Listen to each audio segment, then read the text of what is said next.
नमस्कार दोस्तों, मेरा नाम है प्रदीप चौहान।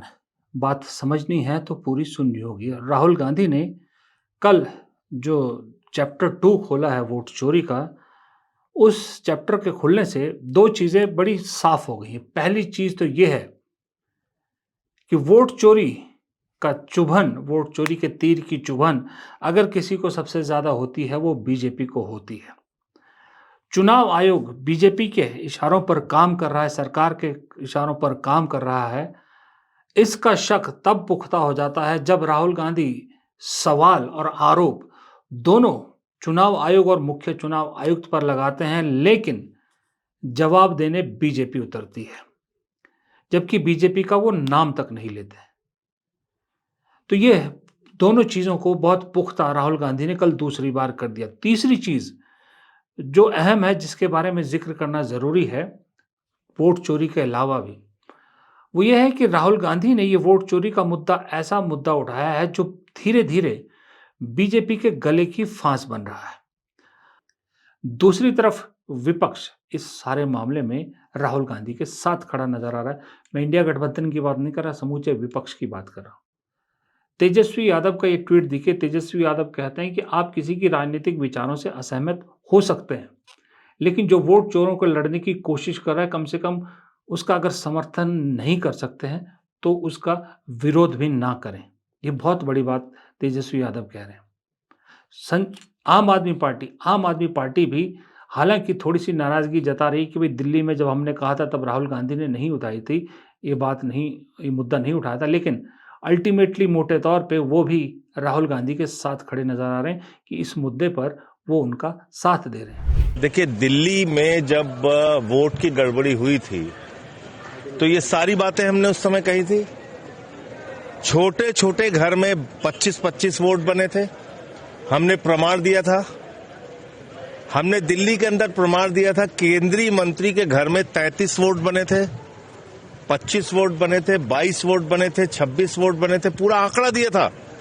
दिल्ली का चुनाव घोटाला करके, फ्रॉड करके जीता गया। 42,000 वोट तो अकेले केजरीवाल जी की कॉन्स्टिट्यूंसी में कटवा दिया गया। तो उस समय ये सारी बातें जो आज राहुल गांधी जी और कांग्रेस पार्टी कह रही है, ये सारी बातें हमने उजागर किया था। तब न राहुल गांधी जी बोले, न कांग्रेस पार्टी बोली, उस समय नहीं बोले। और आज जो ये सामने पूरा मामला आया है, इससे ये बात बिल्कुल स्पष्ट हो गई है कि दिल्ली का चुनाव पूरी तरीके से फ्रॉड था, देश का चुनाव पूरी तरीके से फ्रॉड था। और अब ये जरूरत है कि पूरे देश में इसका गहराई तक पता लगाया जाए। चुनाव आयोग तो खैर संज्ञान लेगा नहीं, लेकिन अपने स्तर से जो जानकारी मिलती है उसको सामने रखा जाए।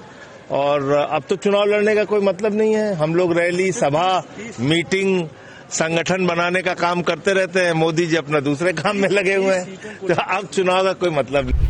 अब दरअसल ये वोट चोरी का मुद्दा और चुनाव आयोग के जरिए या अथॉरिटीज के जरिए इलेक्शन को कैसे मैनेज किया जा रहा है, इसकी परत दर परत हर चीज़ खुल रही है। कल जैसे मैंने बताया था, राहुल गांधी ने ऐलान किया था, बाकायदा खुद अपने उससे कहा कि उन्होंने अपनी टीम को कह रखा, जब तक ब्लैक एंड व्हाइट में पुख्ता सबूत नहीं होंगे वो मंच पर नहीं चढ़ेंगे, इस पे नहीं बोलेंगे। यानी वो जब इस पे बोलते हैं तो उनके पास पूरा बैकअप डाटा है, हर चीज़ का पुख्ता सबूत है। और वही वजह है कि चुनाव आयोग उनके आरोपों का जवाब नहीं दे पाता, खुल के सारी बातें सामने नहीं रख सकता। कोई कागज़, कोई डाटा, इस तरह की जो है वो चीज़ें चुनाव आयोग सामने नहीं रख पा रहा, क्योंकि वो जानता है वो स्टिकी विकेट पे खड़ा है।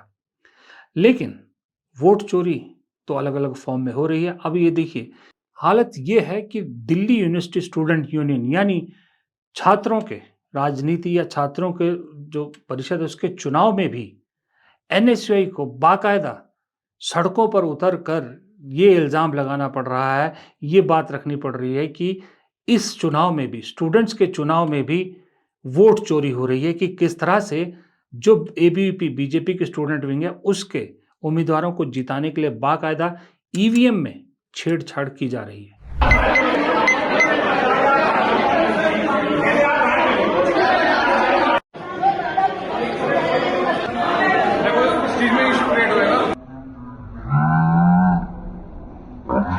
नमस्कार साथियों, मैं जोसली नंदिता चौधरी इस साल एनएसयूआई से डूसू प्रेसिडेंट प्रेसिडेंशियल कैंडिडेट। मैं आज ईवीएम मशीन चेक करने आई, अंदर आई, ये मैम है और एक सर है जिनकी ड्यूटी लगी है। ईवीएम पे आर्यन मान के सामने हर ईवीएम पे इंक लगी है, ब्लू इंक, हर ईवीएम पे चीटिंग हो रही है। मैंने खुद जाके साफ करी है और उसके बाद में ये लोग बहाने बना रहे हैं कि ब्लाइंड स्टूडेंट्स के लिए हुआ है। हर ईवीएम पे हंसराज कॉलेज में चीटिंग हो रही है। मैं किरोड़ीमल कॉलेज में जाके आई हूँ, उसमें भी हर ईवीएम पे इंक लगी हुई थी। अब सवाल ये है कि अब तो कभी-कभी ऐसा लगता है कि बीजेपी भी अब खुलेआम चीज़ों को कर रही है, धत्ता बता रही है सिस्टम को, जब इस तरह की खबरें सामने आती है। शायद इसीलिए राहुल गांधी पूरे पुख्ता सबूतों के साथ बात रख रहे हैं और उनको कोई नकार भी नहीं पा रहा। सबसे बड़ी बात है उनकी बातों को नकार भी नहीं पा रहा और कांग्रेस को बहुत सॉलिड ग्राउंड मिल गया है, इसलिए कांग्रेस चाहती है कि इस देश के कोने-कोने तक राहुल गांधी की बात पहुंचे, कोने-कोने तक राहुल गांधी का वोट चोर गद्दी छोड़ का मुद्दा चिपक जाए, नारा चिपक जाए। I urge everybody to look at to see his press conference. Everybody should watch his press conference because you should understand what is happening in our country and how the EC is colluding to destroy the electoral process and to challenge democracy in our country. We all need to fight for democracy, we need to fight for our constitution, we need to fight for our country. देखिए, चीज़ें एक limit तक अच्छी लगती हैं। Limit से बाहर कोई भी करोगे, कुछ भी करोगे, उसका खामियाज़ा तो भुगतना पड़ेगा, उसका पर्दाफ़ाश एक दिन होगा ही होगा और मुझे लगता है कहीं न कहीं अगर राहुल गांधी के आरोपों में दम है, तो ऐसा लगता है कहीं न कहीं बीजेपी को भी ये मालूम था कि एक दिन ये चीज़ खुलेगी, इसीलिए उन्होंने वो बिल लाया जिसमें चुनाव आयुक्तों को किसी भी कानूनी कार्रवाई से बचाने का पूरा प्रावधान है। शायद यही वजह है। लेकिन धत्ता तो बताती है। अब एग्ज़ाम्पल के तौर पे जैसे कुछ यूट्यूबर्स को प्रधानमंत्री के जन्मदिन वाले दिन फरमान मिला कि अडानी पे बने वीडियो को हटाओ। बिना उनको सुने हुए एक अदालत से आदेश निकल गया, उनका पक्ष भी नहीं सुना गया। लेकिन है क्या? कानून तो ज़िंदा है ना, अब होगा क्या? हुआ ये कि दिल्ली की दूसरी अदालत ने, दिल्ली के हाई कोर्ट ने, शायद हाई कोर्ट है या कौन है, दिल्ली कोर्ट ने वो यूट्यूबर को जो आदेश दिए थे उस पर रोक लगा दी। अब हुआ क्या इससे? हुआ ये सिर्फ़ कि एक यूट्यूबर को एक दिन के लिए परेशानी हुई उनको और उन्हें अदालत का सहारा लेना पड़ा। वो वक़्त और पैसा ज़ाया हुआ उनका।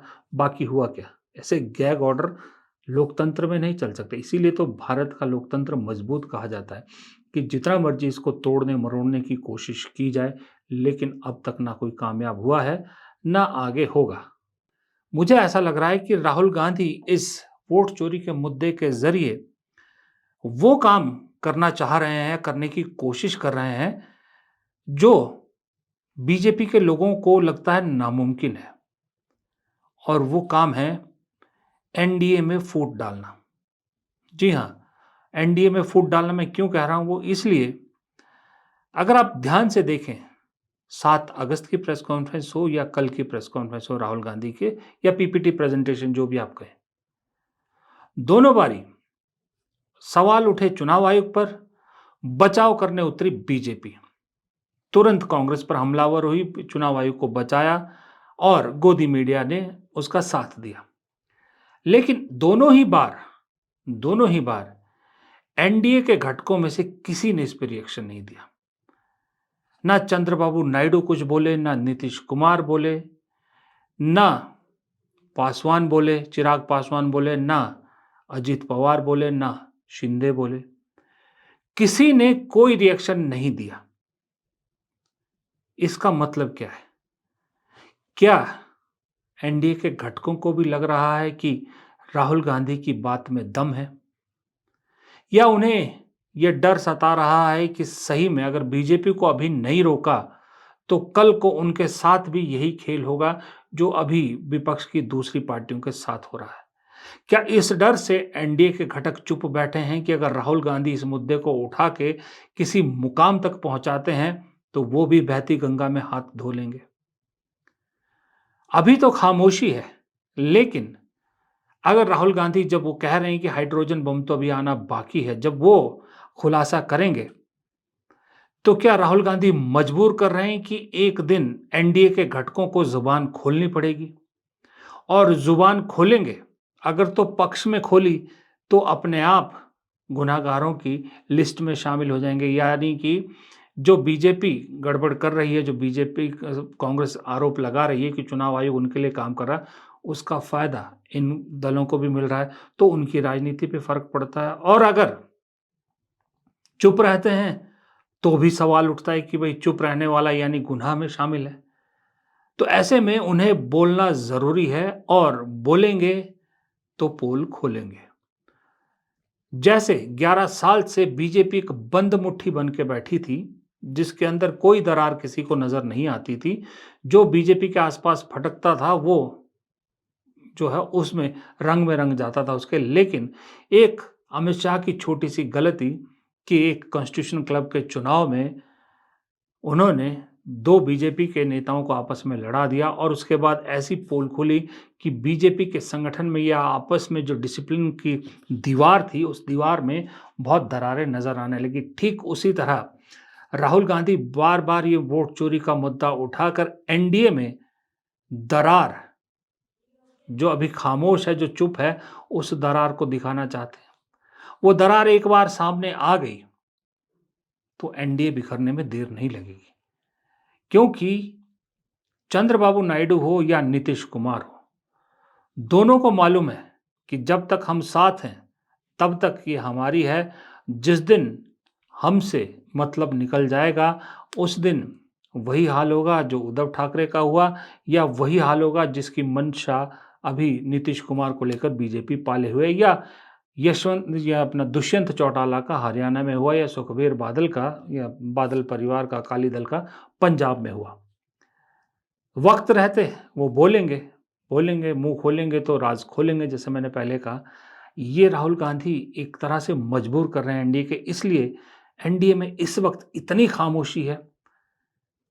वरना फटाक देके एनडीए के लोग भी बीजेपी के सपोर्ट में आ जाते थे। प्रधानमंत्री की तारीफों के पुल बांधने में जो एनडीए घटक पीछे नहीं रहते, जो उपराष्ट्रपति पद के चुनाव में अपने राज्य का उम्मीदवार होते हुए चंद्रबाबू नायडू इग्नोर करते हैं, तेलुगु प्राइड की राजनीतियों को इग्नोर करते हुए बीजेपी का साथ देते हैं, वो इस मामले में खामोशी अपनाए हुए हैं।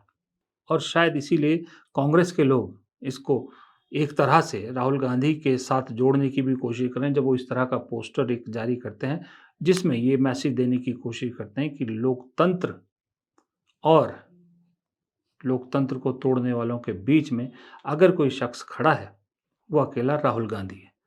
अब ये बात कांग्रेस कह रही है तो ठीक है, राजनीतिक तौर पे कहने के लिए ठीक है, लेकिन एक बात से मैं एग्री जरूर करता हूं कि अकेला विपक्ष में नेता सिर्फ राहुल गांधी है, इंक्लूडिंग कांग्रेस को भी मैं कर रहा हूं, जो दरअसल सरकार से सीधी टक्कर लेता है।